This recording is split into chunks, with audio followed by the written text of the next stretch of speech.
Okay, now the last of the top four string drop two chords.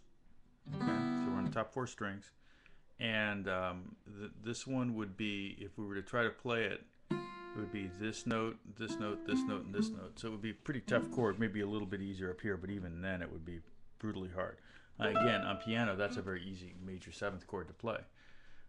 So what we do is we take the second note and we drop it down an octave, that E, and we end up right there, and we end up with a chord that's, this is basically the voicing here.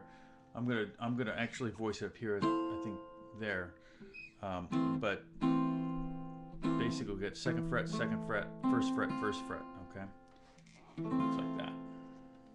All right, now, and so what we have is the seventh on the bottom, E, and then the A, the third on next to that, and then on the second string we have the C note, which is the fifth, and on the first string we have the F note, which is the root. So the seventh is on the bottom, so this is a major seventh. We want to flat the seventh to get a dominant seventh chord. There we go. So then we have E flat, A, C, and F, and the A is the third. We want to flat the third to get to the minor seventh. So there you go. Can't get any easier than that. That's an F minor 7 chord. So if we were to play it up here, it would be 14, 14, 13, 13, and then 13, 14, 13, 13 for the seventh chord, and then just all 13s for the minor seventh, okay? Now the fifth in this voicing is on the second string, okay? So the C note's there, so C sharp is the sharp 5, C flat is the flat 5, so right there, okay. So if we're gonna do F major 7 with a sharp 5, it would be this, okay? If we're gonna do flat 5, this is the reason why I didn't use the first position chord, because it would be an open string. And nothing wrong with that, but I like to have all the fingers on here so we can be working the dexterity. Okay, then the dominant seventh is there, augmented, a very common augmented chord, or sharp 5. Okay, flat 5, like that. That's a great one to turn into an exercise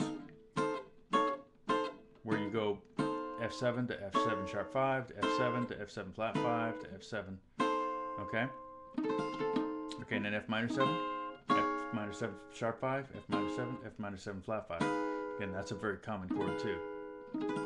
Okay, so there's our 9 chords.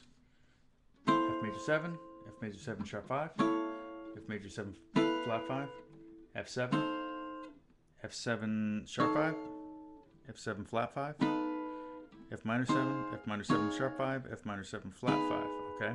So if we were to play all of these now, F major 7 up the neck like this, I'd recommend really getting them down so you can kind of, there were times where I was playing in big band where I had to play on the same chord for maybe 2 bars of chop, chop, chop, and it was maybe, you know, 4 bars of F major 7. Well, then I could do something like this.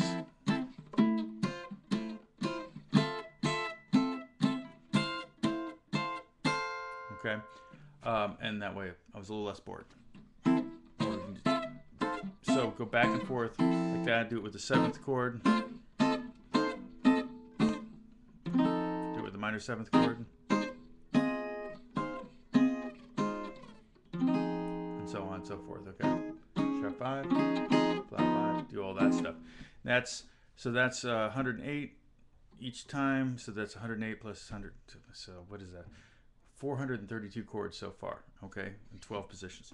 So that's a lot of chords. But when you understand what note is the 5th, which note is the 3rd, which note is the 7th, which note is the root, when you understand those, it makes learning 432 chords not quite the same as learning 432 chords.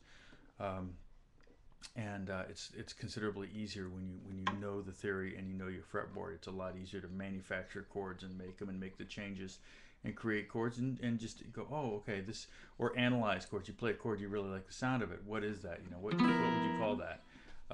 There's lots of advantages to knowing your fretboard and knowing your neck. Okay, so next we're going to start working on the middle 4 strings. Okay, and we're going to do 4 voicings of each of the 3 7th chords plus the sharp flat 5s. And we're going to do all 4 of those up and down the neck. So we've got a lot of work ahead of us, but just be patient. Be patient with yourself, do the work, and it'll pay off. God bless you.